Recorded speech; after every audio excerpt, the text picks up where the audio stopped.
Okay, so recently I decided that I was going to commit myself to producing one piece of content weekly throughout the year of 2022. Some of those are going to be video, like this one. Some are going to be audio in the form of a podcast. Some of them are going to be written in either blog posts or articles for submission and publication to various media outlets.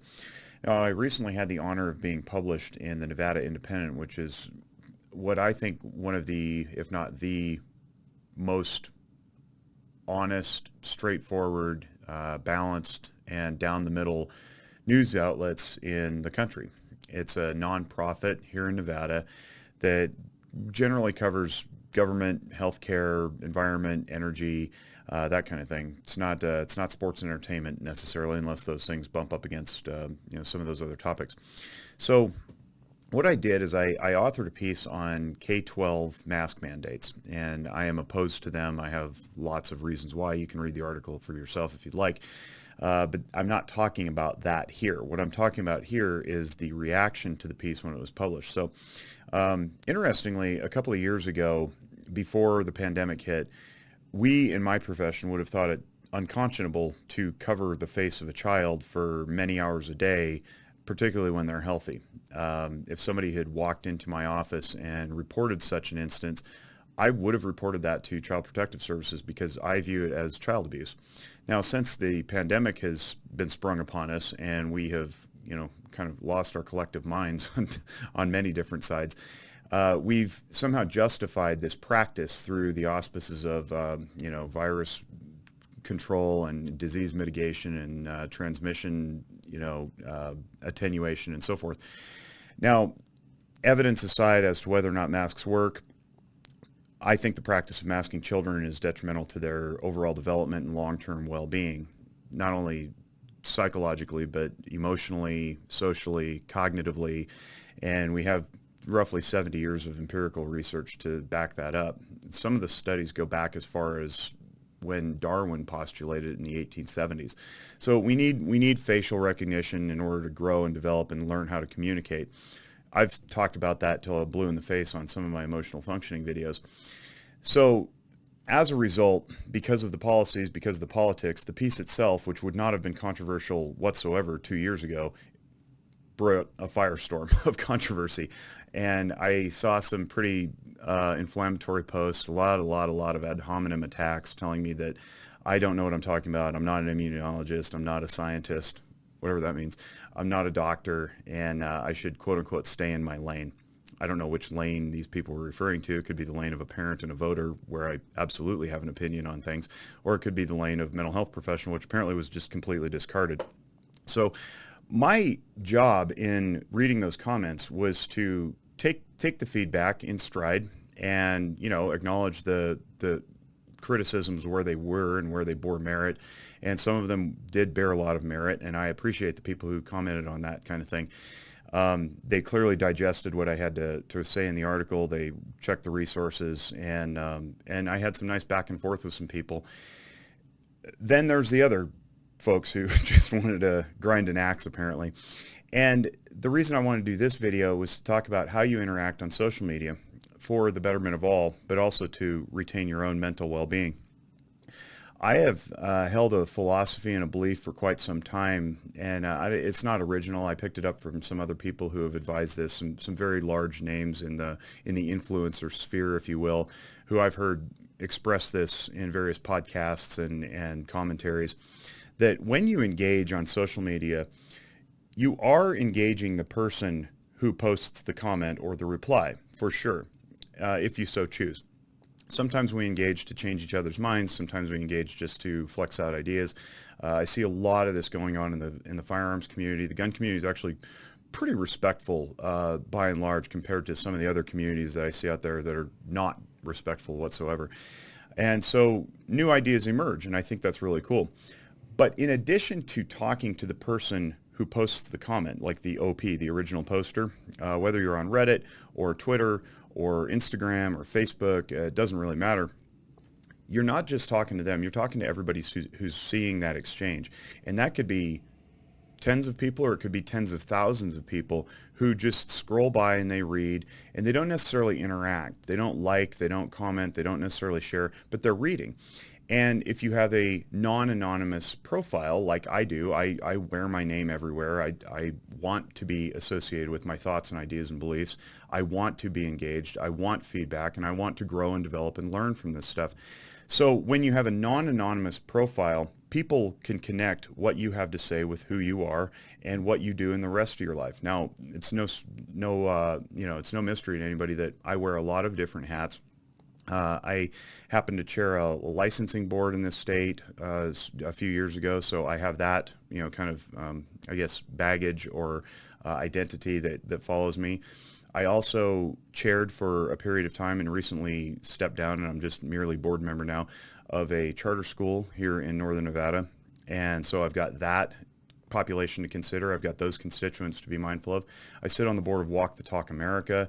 I participate in a lot of stuff across the community. I'm a t-ball coach. I participate in church. So I've got a lot of people to be mindful of, and as well as my own reputation within my own staff and my employees here at Zephyr Wellness. And in addition to that, of course, I have my family. So I don't want to do anything that's going to bring shame or embarrassment or ridicule to any of those people or the organizations when I make statements. And what I'm trying to communicate here now to you guys is when you're interacting, be mindful of all the eyeballs who are watching.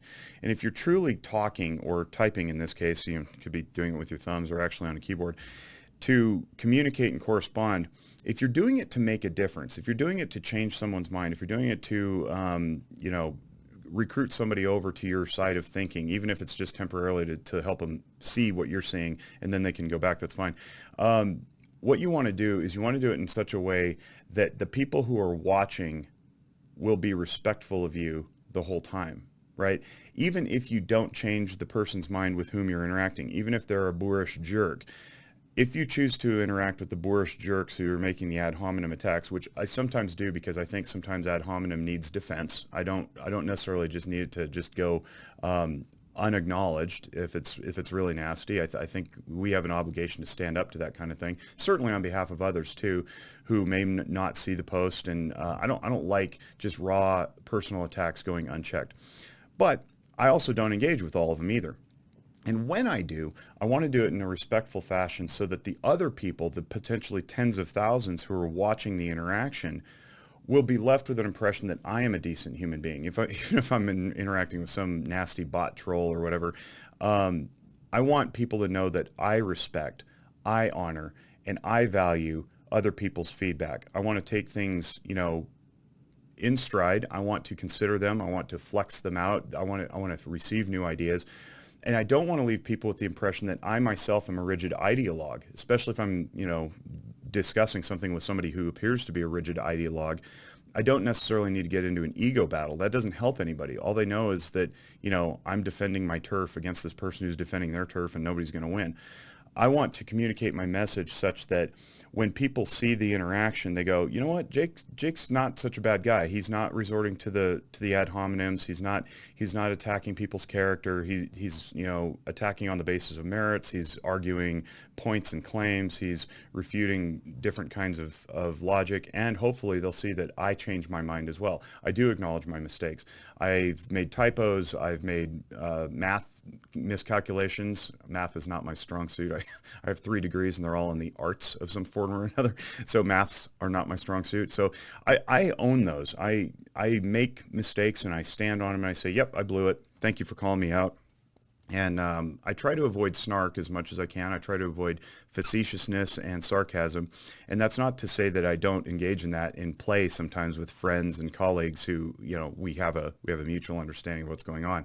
But the eyeballs are still looking. So even if I'm being silly or slappy or funny or sarcastic, or try to avoid sarcasm actually, because sarcare, the root of sarcasm, I'll birdwalk this for a little bit, is Latin, and it means to rip flesh, typically flesh from bone. And that's where we get words like sarcophagus, which is a limestone casket, which is designed to dissolve the flesh and, over time when we do burials and so forth. So I don't want to be ripping people. I don't want to be tearing flesh from bone. I don't want to use sarcasm. So I might resort to humor. I might make something lighthearted. But I also want to be mindful that there are people watching that exchange. And if they're left with the impression that I'm unapproachable or I don't hold a space for people to engage respectfully, then I lose credibility. And I don't want to lose credibility. I definitely don't want to lose credibility for all the organizations and people that I represent and whose name and image and reputation I carry with me, like a charter school, like a church, like my kid's sports team.